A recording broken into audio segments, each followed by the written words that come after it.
welcome to Turn the Page, the official podcast of the Syosset Public Library.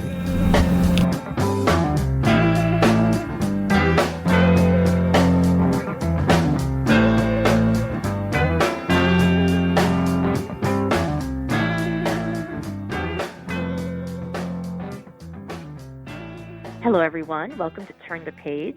I'm your host today, Jen, and I am joined by a researcher and a writer who has done a lot of fascinating work on pop culture history and all sorts of things.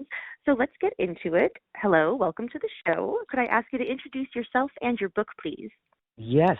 My name is A. Ashley Hoff. My book is With Love, Mommie Dearest, The Making of an Unintentional Camp Classic. And it is basically a book about the crafting of the classic and somewhat infamous 1981 motion picture Mommie Dearest, starring Faye Dunaway. And it was conceived as a drama, and it was received as more of a, shall we say, melodrama.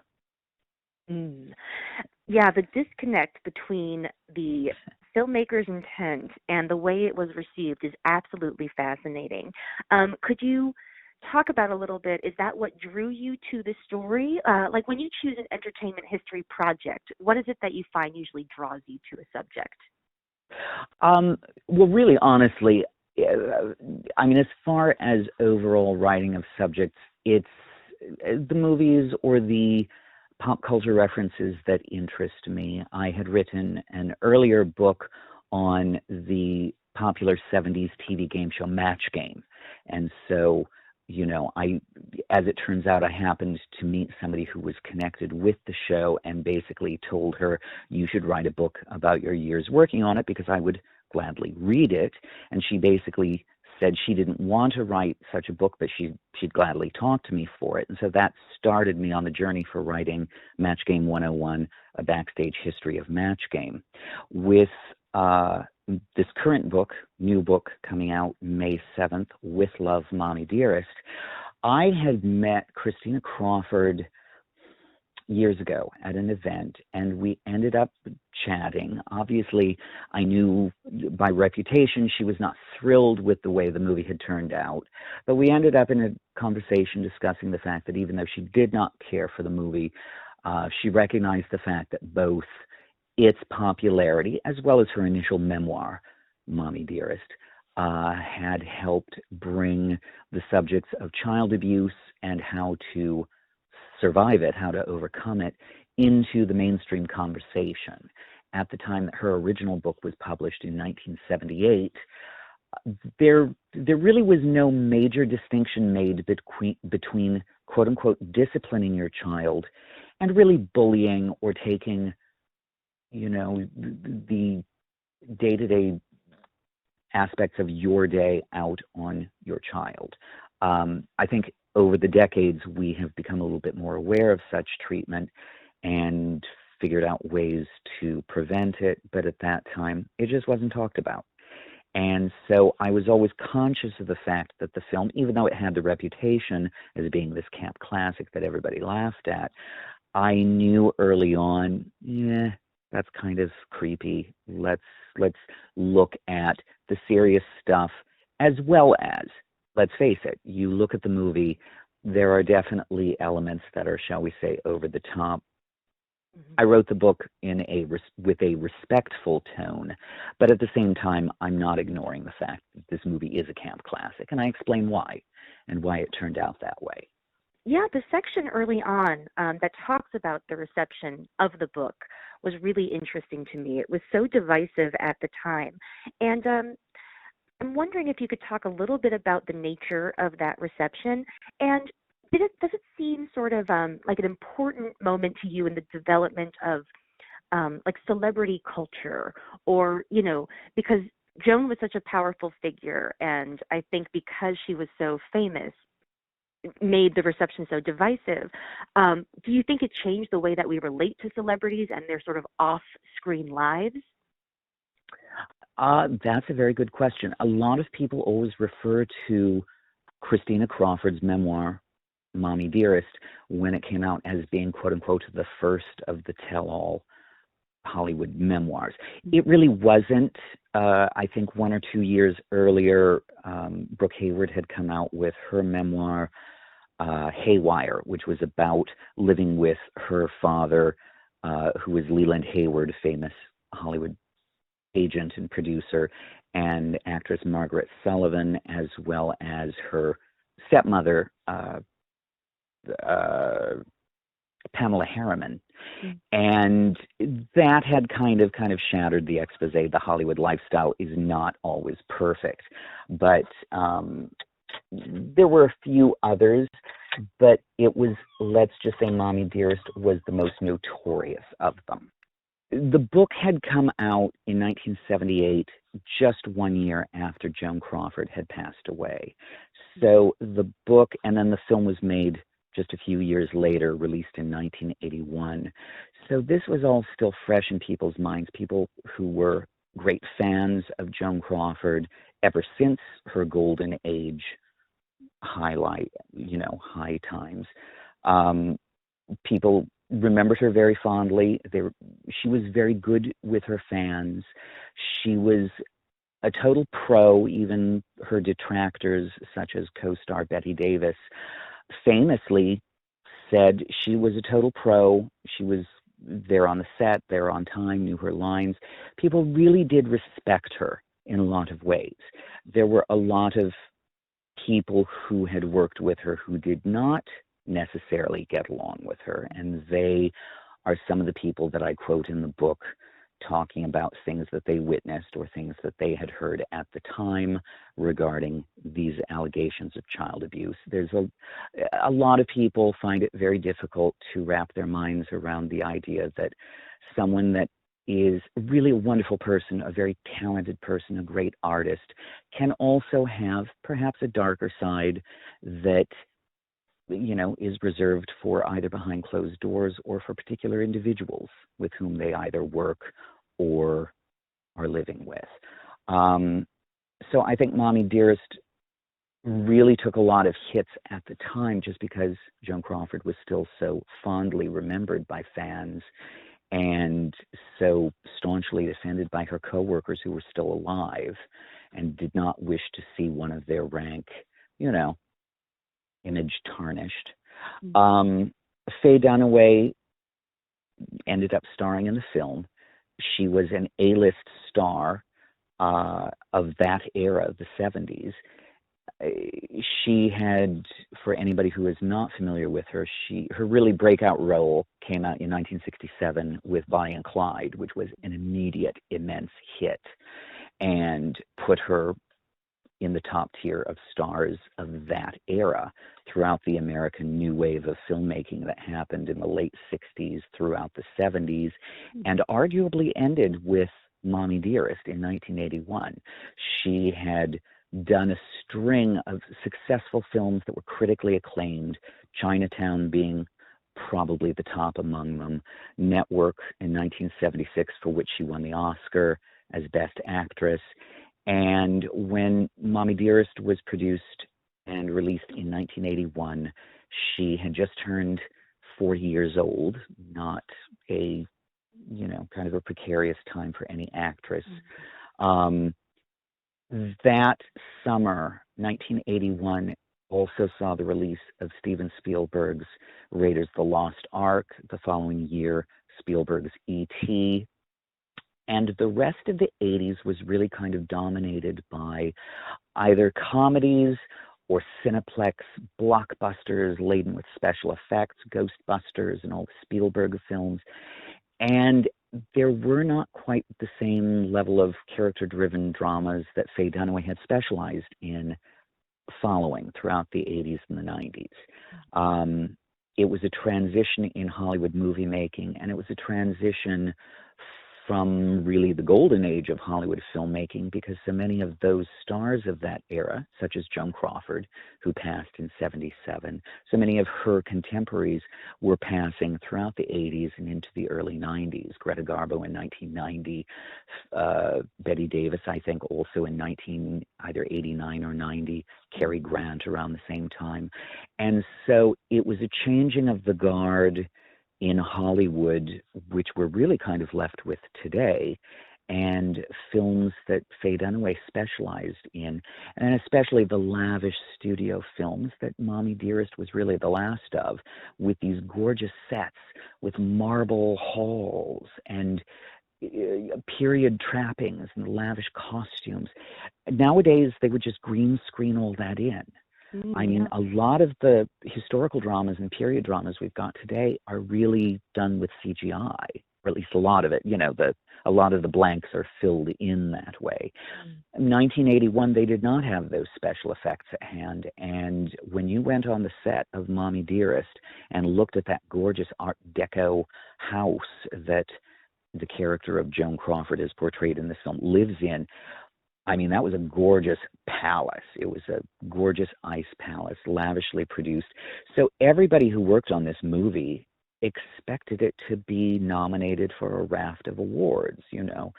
And to everyone's shock and amazement, when the movie was released, it garnered a reputation as an unintentional comedy. And even though critics derided it for being, you know, over the top, melodramatic, it was never a flop. I mean, critically, I suppose, but commercially, it was always a big hit and remains so to this day. 4 decades on, I can go into any retail outlet selling DVDs and Blu-rays. The chances are pretty good that they've got Mommie Dearest on the shelves. Doesn't have to be special ordered. And that really says something about our preconceived notions of what defines success or failure. And someone like Faye Dunaway, who starred in the film and who was so really kind of trashed by the critics, which I feel bad for, because she really gave a powerhouse performance. Ironically enough, even the people who regard this film as a quote-unquote camp classic or an unintentional comedy, everybody raves about her performance. She gave a powerhouse performance. Is she, in fact, chewing scenery? Yes, she is. Is she giving an over-the-top performance? Absolutely. And you know what? That's what the part called for, ironically enough. Director Frank Perry, who had actually been known for doing a lot of smaller, both smaller budget and smaller, really character-driven indie movies, he had a theater background before moving into directing indie movies. And he was very accomplished as a director, both in theater and the independent film movement of the 60s into the 70s. He basically saw this story as this larger-than-life operatic motion picture, and he wanted Faye to be big. He kept directing her, "You're Medea. Be Medea." And she was. And she has been criticized for it ever since, which is one reason that she does not like talking about the film and wishes to distance herself from it even today. And I totally understand why. She felt very personally hurt by the way the film was received and by the criticisms leveled against her. Again, everybody's saying that she was overacting. Well, she was directed that way. And overacting or not, she gave a powerhouse performance that, again, is 43 years later still lauded as this amazing performance. Has every drag queen she ever met, you know, copied her? Absolutely. And why wouldn't they want to? Because she was this powerhouse sorceress. She was Medea on screen. And it's a wonder to behold. We should all have that much caffeine in the morning to, you know, give this much energy. Absolutely. Yeah, it seems to me, you know, that the way that it was received as comedy or unintentional comedy really seems to be a misunderstanding of a lot what the performance is also going for. Because when I encountered it as an adult, I think there are horror elements in it as well. You know, it plays to frighten you as well with her anger and her threats of violence. And I think that maybe it's just, is that because like the story was too ahead of its time? was the audience not ready for the message? I feel like there is a disconnect between, how it was received. Mm-hmm. Yeah. Well, for those who are not aware, when the movie was originally supposed to be made, before the cameras started rolling, Anne Bancroft had been initially attached to play Joan Crawford in the movie. And her husband, Mel Brooks, the famous director, had told her basically, it's one thing to read in the book how Joan Crawford, tore down her rose garden. It's another thing to see it on screen. Mm-hmm. And he just felt very strongly that the audience is just going to sit there laughing, because it's one thing to read it, imagine it in your mind, but when you actually see it played out on screen, the audience becomes uncomfortable. And it may be a very American thing that whenever it comes to squeamish feelings kind of things, American audiences in particular tend to laugh. Mm. It may be nervous laughter, but it comes out as laughter. And Bancroft had dropped out of the movie shortly thereafter, and Faye Dunaway had jumped into the role. Faye Dunaway, I do not think, had Mel Brooks advising her on comedy. And as a result, that kind of makes sense why audiences who were watching this movie on the big screen in theaters, it really is a violent movie. The hair-cutting scene, the wire hangers scene, the cleaning the bathroom scene, these really are very terrifying moments. And I remember when I was very young seeing the movie on television. First time I saw it was on cable, cut to ribbons with commercial interruptions, and all the campy scenes, quote unquote campy moments, had been removed in favor of the commercials. So what I was watching looked to me like a horror film. Mm-hmm. I knew of the film's reputation that it was supposed to be funny, ha, but what I was watching was actually pretty bloody scary.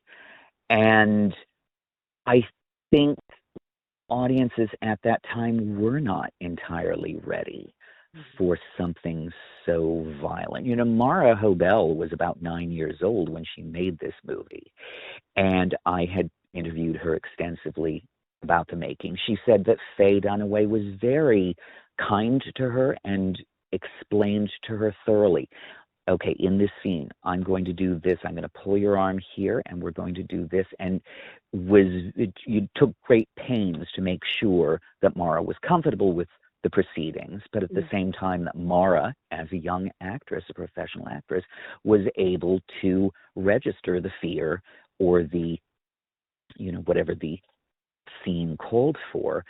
But when you watch it put together on film, I mean, it really is pretty terrifying. It really is pretty scary. In the middle of all these kind of unintentionally hilarious moments, particular shots or particular moments. So it's an odd blend kind of movie. I have talked with a lot of people who watched the film, some of them who've watched it 100 times. And for some of those people, they regard it as over-the-top comedy, which I guess is fine. That's the way you view it. Good for you. Other people I know watched it as a very specifically therapeutic / cathartic exercise. And those were people a lot of times who had themselves experienced some sort of bullying or abusive situation in their youth. And obviously the film performs a particular service for them psychologically as well. So I'm not going to knock anybody who views the film however they view it. If they want to see the camp, that's fine. My book was written in a sympathetic tone, but I'm not blind. I talk about the camp. I don't judge it, nor for that matter do I judge, the subject of child abuse is a very delicate subject. And Frank Yablans, who produced the film, and a number of people connected with it, Frank Perry, who directed it, had themselves experienced abuse. Despite the fact that Frank Yablans in particular had, whenever he was talking, among his colleagues. He talked about the film in very crass terms, a movie he could exploit and make a buck off of, that kind of thing. But he really did separately try to make a quote-unquote message picture. He wanted it to be, a big lavish period drama. He wanted it to have the Hollywood ballyhoo. He wanted, an A-list star like Faye Dunaway to star in it. But at the same time, he really did hope that people came away with some sort of sensitivity toward the subject of child abuse and those who are, recovering from it. And so it's interesting that the film that was made kind of with mixed messages or coming from mixed directions was received in such mixed ways. I think Michael Musto was the one who had pointed out that the same year that Faye Dunaway won a particular award for her performance in this, she also won the Razzie as quote-unquote worst actress. And the picture, received quote-unquote a raft of Razzies. It's kind of an interesting thing. Justin Bozung, who was Frank Perry's official biographer, has a book coming out on Frank Perry, I think later this year. He had pointed out that Norman Mailer had once said that great art is something that evenly divides its audience so that it stimulates a discussion over its either merits or flaws. And he said that anything that was 100% great or 100% bad is just bad art because it does not stimulate any kind of discussion, debate, or really analysis. Everybody seems to be on the same page, so therefore it is quote-unquote boring art. And I think that's kind of an interesting way to look at it. If that's the judgment, Mommie Dearest should have won a raft of Oscars as well, because it has evenly divided audiences for 40-odd years at this point. Yeah, and I imagine that that reception must have felt so invalidating for Christina, immediately, and the speed with which the marketing leaned into that camp reception must have also felt like a betrayal. But despite that, the movie has had a lot of impact on the discourse about child abuse. And I think now we see a lot more material dealing with it and a lot less pushback of the kind that Christina received for telling her story at the time. So, in addition to the impact on cinema and the careers of all these people, it's had a really lasting effect also on, I think, a really overlooked topic for a long time in this country. Oh, yes. Well, and it is to Christina Crawford's credit that this subject has become mainstream. In the 4 decades since her book was first published and the movie has been released, there have been more laws instituted governing child protection. There have been a lot of legal precedents set in legal cases over that time. And a lot of that is because her book really brought that subject into the mainstream conversation. Poor Christina has really felt like the movie, made the subject into a joke. Not just her personally, but because she'd already, let's face it, she'd already dealt with abuse one way or another throughout her life and career. But she felt that it trivialized the subject. I had exchanged emails with her while I was writing this book. I don't quote her in the book, but she had essentially just simply registered her continued disappointment that the filmmakers lost an opportunity to make a really groundbreaking movie that would have seriously looked at this very tenuous relationship between a mother and a child. And instead, it turned out to be what so many people called camp melodrama. She just felt that it was a missed opportunity. And that is something that, aside from being personally made the butt of a lot of jokes, which is another thing that Faye Dunaway has felt She just felt that it trivialized a very serious topic that she took very seriously. And Faye Dunaway, it's the same thing. She felt personally hurt. She was a method-trained actress who put her all into this role over several months. And she was shocked when she went to Grauman's Chinese Theater. She did not see the initial screenings. She went to see it once it was released and went to go see it with everybody else, and was shocked when audiences started laughing. And she was just completely shell-shocked by the experience. And again, I think anybody could understand that when you put your all into any job, to have it made an object of ridicule, that hurts. And I get why she personally feels very pained by the subject. Nonetheless, despite the fact that Faye has only under duress really talked about the film over the years, I was able to track down a lot of people who'd never spoken about the experience before, who had worked on the production end, the crew end, some of the actors and actresses who played smaller roles, in addition to people who played larger roles, such as Mara Hobel. And I was able to get a lot of stories and a lot of corroboration as far as what actually happened on the set and why the movie really turned out to be made the way it was. Yeah, the array of sources, the interviews with people involved in production, and also, cultural commentators like Michael Musto, who you mentioned before, and Bruce Valanche, who writes your foreword. It tells a very complicated, sensitive, vulnerable story with a lot of nuance. It's really, really wonderful. And thank you for coming to talk to me about it and sharing it with our listeners. Well, thank you. Thank you for your interest, and thank you for talking about the book. I greatly appreciate it. You're very welcome. Listeners, it's now your turn.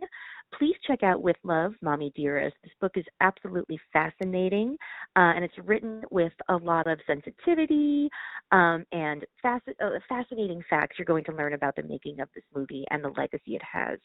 Thank you so much for joining us, listeners. It is now time to close this chapter. It's time to close this chapter of Turn the Page. Join us for the next episode.